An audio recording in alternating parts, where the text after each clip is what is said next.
परमात्मा श्री राधा कृष्ण के चरणारविंदों में शतकोटि नमन बंदन। मित्रों को, जिज्ञासुओं को, धर्म प्रेमियों को, ज्योतिष विज्ञान प्रेमियों को हर हर महादेव, बम बम भोले, नमः शिवाय।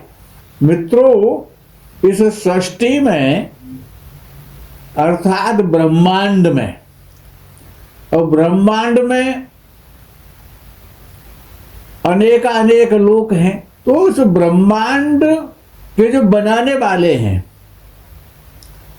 ब्रह्मांड में, ब्रह्मांड कब बनता है? जब उसमें सृष्टि होती है, रिसर्च की जाती है, खोज की जाती है। तो ब्रह्मा जी जो सृष्टि के रचयिता हैं, वो आविष्कारक हैं, सृष्टि के आविष्कार करता है। वो आविष्कार किया उन्होंने, सृष्टि की खोज की उन्होंने और सृष्टि को निर्मित किया। और ब्रह्मा जी ने ही, और सभी ग्रहों की और सूर्य की खोज की किसी ऋषि ने नहीं की है। ऋषियों को ज्ञान तो ब्रह्मा जी से मिला है, जैसा ब्रह्मा जी ने बताया। ये खोज ब्रह्मा जी की है। और धर्मशास्त्रों में, पुराणादि में 57,64,108 सूर्य बताए गए ब्रह्मांड में। 57,64,108 सूर्य ब्रह्मांड में उपस्थित है।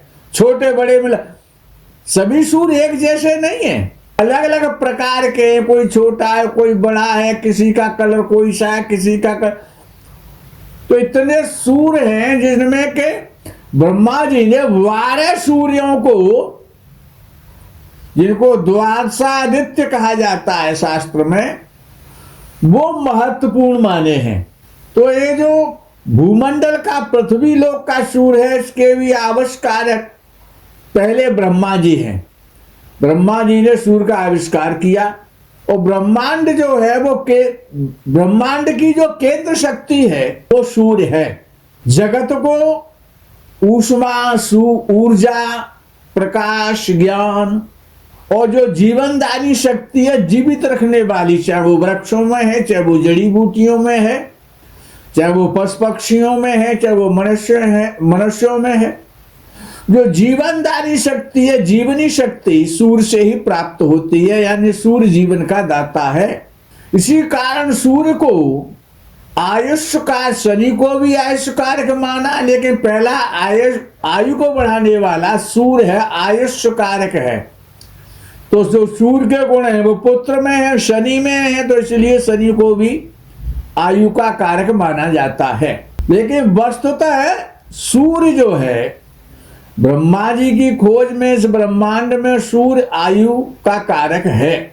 बल है, यश है, सौभाग्य है, प्रताप है, आरोग्य है, बुद्धि है, विद्या है, आत्मबल को बढ़ाने वाला सूर्य को ही कहा गया है। निरोगता का कारक सूर्य ही है। कुंडली में तो सूर्य अच्छा है तो व्यक्ति निरोगी रहेगा प्रायः, यशस्वी होगा। सूर्य प्रकृति को गति देने वाला है। जो परिवर्तन आता है जो प्रकृति में, वो सूर्य के कारण आता है। परिवर्तन, ऋतुएं, मौसम, सर्दी, गर्मी, वर्षा, ठंडी वायु, गर्म वायु, ये सब सूर्य के ही द्वारा होता है। यानी कि प्रकृति की गति को गतिमान करने में और उस गति को संतुलित करने के कार्य में सूर्य की विशिष्ट भूमिका है। रोगाणु है, कीटाणु है, जीवाणु है, निगेटिव शक्तियां हैं, भूत हैं, पिशाच हैं, खबीस हैं, जिन्न हैं, बेताल हैं, डाकिनी हैं, शाकिनी हैं, ये जितने भी निगेटिव ऊर्जाएं हैं उनको नाश करने वाला सूर्य ही है। इसीलिए ऋषियों ने, विद्वानों ने, ज्योतिषाचार्यों ने हमेशा यही कहा, संत महात्मा, अमलात्मा महात्माओं ने भी यही कहा कि सूर्य को नेगेटिव ऊर्जा से बचने के लिए यशोपलब्धि के लिए, आयु बढ़ाने के लिए, निरोग रहने के लिए, बुद्धिमान होने के लिए भगवान भास्कर को नित्य सूर्यार्घ देना चाहिए। इसीलिए तो कहा गया है, आवश्यकता है ना। ब्रह्मा, विष्णु और महेश अर्थात ज्ञान, क्रिया और इच्छा शक्ति कि ये तीनों देव त्रिमूर्ति हैं। और ग्रहों में सूर्य, मंगल और चंद्र ये त्रिमूर्ति हैं। इनसे ज्ञान, क्रिया और इच्छा शक्ति प्रकट होती है। ज्ञान कार्य करने की शक्ति और इच्छा शक्ति। वेदों, शास्त्रों, पुराणों, उपनिषदों, धर्म ग्रंथों ने एक मत होकर सूर्य का महत्व स्वीकारा है और उसकी महिमा का बखान किया है। ज्योतिष में सूर्य को काल पुरुष की आत्मा कहा जाता है। सूर्य उग्र, अग्नि प्रधान और कठोर ग्रह है। यह पिता और आत्मा का स्थायी रूप से कारक है। यश है, पद है, राज्य है, राजकीय सेवाएं हैं, सरकारी सर्विस है, शरीर में दाया नेत्र है, आत्मशक्ति है। इन सब का प्रतिनिधि, इनका एकमात्र कारक सूर्य ही है। चंद्र, मंगल और गुरु ये सूर्य के स्थायी मित्र हैं। शुक्र, शनि और राहु ये सूर्य के स्थायी शत्रु हैं। इनमें परिवर्तन नहीं करता कभी सूर्य। बुध जो है सूर्य का ऐसे मानो चपरासी है, सम है। बुध सूर्य को अपना मित्र मानता है, शुभचिंतक मानता है, लेकिन सूर्य उसको कुछ नहीं मानता है। समता का विवाह, न्यूट्रल है। सूर्य उत्तरायण में, जैसे अब सूर्य उत्तरायण में 14 जनवरी से चले जाएंगे, तो सूर्य उत्तरायण में अपने बार यानी रविवार में और मध्याह्न काल में विशेष बलि होता है। और जन्म पत्री में पहले भाव में, 9वें भाव में, 10वें भाव में, और 10वें भाव में सबसे अधिक बलि माना जाता है। 10वें भाव में सूर्य, विद्वान तो ऐसा कहते हैं कि 10वें भाव में यदि सूर्य बैठा है तो ये ब्रह्मा जी का वरदान है उस व्यक्ति विशेष के लिए। 10वें भाव में सूर्य नीच राशि का भी क्यों ना हो, ऐसा व्यक्ति जिसका सूर्य 10वें भाव में है तो जातक सम्मानित तो होता है, समाज में यशस्वी होता है और धनवान होता है, कीर्तिवान होता है, और प्रशासन करने की क्षमता, प्रशासनिक गुण उसमें आ जाते हैं। सरकार से, समाज से वार वार सम्मान प्राप्त करना, सम्मानित होना और सम्मान के कार्य करना, ये 10वें भाव में बैठे हुए सूर्य की विशेषता है कि ये काम कराएगा। उच्च पद है, मंत्री आदि का पद है, ये सूर्य के द्वारा ही प्राप्त होता है। स्वास्थ्य का अच्छा रहना, उत्तम रहना, समाज में सम्मान प्राप्त करना, ये सूर्य का गुण है। जातक जब 10वें भाव में सूर्य होता है तो कुछ विद्वानों ने ऐसा कहा है कि या तो पुत्र का व्यापार काम अलग हो, या पुत्र अलग रहे जिसका भी 10वें भाव में सूर्य है। यानी पिता पुत्र को एक साथ एक तरीके का व्यापार नहीं करना चाहिए, क्योंकि उस पुत्र पर पिता का प्रभाव रहता है, इसलिए पुत्र उन्नति नहीं कर पाता है। तो या फिर पिता पुत्र के कार्यों में बाधा ना डाले, पुत्र जो कर रहा है उसको करने दे यदि पुत्र का सूर्य 10वें भाव में है। और जिसका सूर्य 10वें भाव में है ऐसे व्यक्ति को जीवन में कभी भी भूल करके भी अपनी ससुराल में नहीं रहना चाहिए, और राहु से संबंधित राहु का कोई कार्य नहीं करना चाहिए यदि अपनी उन्नति चाहता है। तो जिसका भी सूर्य 10वें भाव में है उसको राहु से संबंधित जो लोग हैं, जो धर्म है या जो कार्य है, उनसे सदैव दूरी बना करके रखनी चाहिए। अपनी कमजोरी, अपने अवगुण अपनी कमियां दूसरों को नहीं बतानी चाहिए, तभी जातक उन्नति कर सकता है जिसका 10वें भाव में सूर्य है। विद्वान ऐसा कहते हैं कि ज्यादा उन्नति प्राप्त करने के लिए जिसका भी सूर्य अर्थात 10वें भाव में बैठा हुआ है, ऐसे व्यक्ति को व्हाइट कलर या शरवती कलर की पगड़ी या टोपी सिर पर बांधने से विशेष लाभ होता है।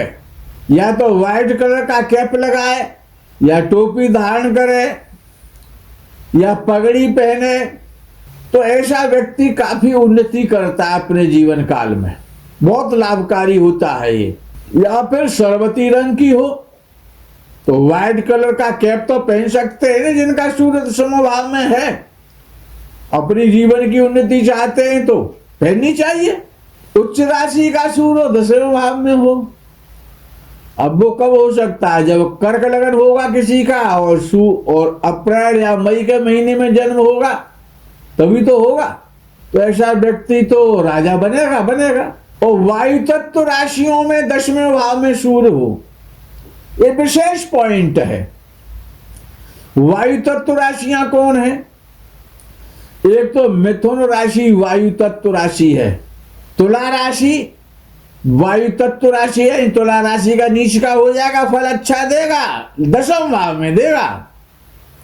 तो मिथुन राशि और तुला राशि और कुंभ राशि ये वायु तत्व राशियां हैं, मिथुन, तुला और कुंभ राशि। तो अगर मिथुन या तुला या कुंभ राशि का सूर्य 10वें भाव में बैठा है तो राष्ट्रपति, प्रधानमंत्री, मुख्यमंत्री बनाएगा।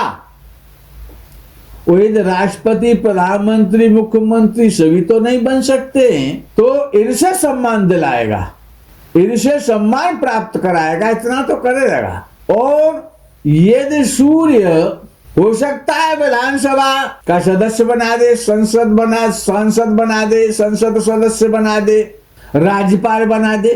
और ये पृथ्वी तत्व राशि में सूर्य हुआ तो, अब पृथ्वी तत्व राशियां कौन सी हैं? एक तो वृषभ राशि पृथ्वी तत्व है, इसके अलावा कन्या राशि पृथ्वी तत्व है, और इसके अलावा मकर राशि पृथ्वी तत्व है। तो यानी कि वृषभ राशि, कन्या राशि और मकर राशि का सूर्य अगर 10वें भाव में बैठा है, आईएएस तो बनाएगा, कमिश्नर बना सकता है, आईएएस बना सकता है, आईपीएस बना सकता है, ऑफिसर बनाएगा, उच्च पद पर ले जाएगा। और अगर जल राशियों में बैठा हो तो कर्क राशि है जल राशि, दूसरी वृश्चिक राशि है और मीन राशि है। तो कर्क, वृश्चिक या मीन राशि का सूर्य यदि 10वें भाव में बैठा है तो आबकारी विभाग है, आयकर विभाग है, इनकम टैक्स में कमिश्नर बना सकता है। आबकारी, आयकर विभाग में व्यक्ति के लिए तैयारी करनी चाहिए। और अगर अग्नि तत्व राशियों में सूर्य अगर बैठा हुआ है, यानी मेष राशि, सिंह राशि और धनु राशि, और 10वें भाव में इन राशियों में किसी में से सूर्य है तो पुलिस है, सेना है, इनमें उच्च पद दिलवाएगा। सीबीआई है, सीआईडी है, ईडी है, इनमें उच्च पदाधीश कराएगा। और वृश्चिक राशि का सूर्य 10वें भाव में बैठा है, अब केवल वृश्चिक राशि स्पेशल राशि है, याद रखना। जल तत्व राशि में आती है लेकिन ये बड़ी स्पेशल राशि है, तो मंगल की राशि है ना, तो जल तत्व भी और अग्नि तत्व भी है, दोनों ही गुण है इसमें, ये कॉम्बो है। तो अगर वृश्चिक राशि में सूर्य 10वें भाव में है तो चिकित्सा क्षेत्र में ले जाएगा, डॉक्टर बना सकता है, हार्ट का डॉक्टर बना सकता है, नेत्रों का डॉक्टर बना सकता है, डॉक्टरी का क्षेत्र क्लियर हो जाता है। और सूर्य को अच्छा देखने के लिए तो शनि और राहु का तो विशेष ध्यान रखना पड़ेगा, ये तो बड़े भयंकर शत्रु हैं सूर्य के, इनको भी देख लेना चाहिए। अगर शनि या राहु या सूर्य या शनि बैठे हों 10वें भाव में, या राहु शनि बैठा हो तो डॉक्टरी की स्थिति क्लियर हो जाती है, डॉक्टर बन जाएगा, या फिर एमटेक वगैरह कर लेगा, लेकिन 10वें भाव में सूर्य की एक बड़ी कमजोरी भी है कि जब 10वें भाव में सूर्य होता है तो ऐसा जातक वृद्धावस्था में रोगी हो जाता है। ये 10वें भाव के सूर्य का एक दुष्परिणाम भी है। अच्छा, सूर्य कहीं पर भी बैठा हो, शत्रु राशि में हो, नीच राशि में हो, पूरी कुंडली में कहीं पर भी हो, लेकिन जीवन में कुछ अच्छा बनने की इच्छा है तो एक तो राहु और शनि से संबंधित ऐसे व्यक्ति को कभी कोई काम नहीं करना चाहिए जिसका सूर्य 10वें भाव में बैठा है, ये तो हम बोल चुके। लेकिन सूर्य को अच्छा करने के लिए सर्वश्रेष्ठ जो उपाय है वो गाय की सेवा, लाल गाय की सेवा, लाल कलर के नंदी की सेवा ज्यादा श्रेयस्कर है। लाल कलर की गाय या नंदी, विद्वान तो ऐसा कहते हैं कि 10 गाय और 1 लाल नंदी की सेवा बराबर फल देने वाली है। तो एक तो गौ सेवा करे सूर्य को बलवान बनाने के लिए, और भगवान सूर्य को प्रातःकालीन बेला में तांबे के पात्र से और सूर्यार्घ्य अवश्य देता रहे, और 1 माला गायत्री का मंत्र जप करे। ये आवश्यक है सूर्य को बलि बनाने के लिए, जीवन में यशस्वी होने के लिए, धर्मान होने के लिए। मित्रों, आज के प्रकरण में यही विराम कहते हैं, विषय ज्यादा लंबा हो जाएगा। कार्य रोज का है, आपको भी रोज सुनना है और हमको भी रोज बोलना है, तो यही विराम कर लें। आगे के प्रकरण का आप इंतजार कर लें। तब तक के लिए आपसे हर हर महादेव, बम बम भोले नमः शिवाय। जय गौ माता की।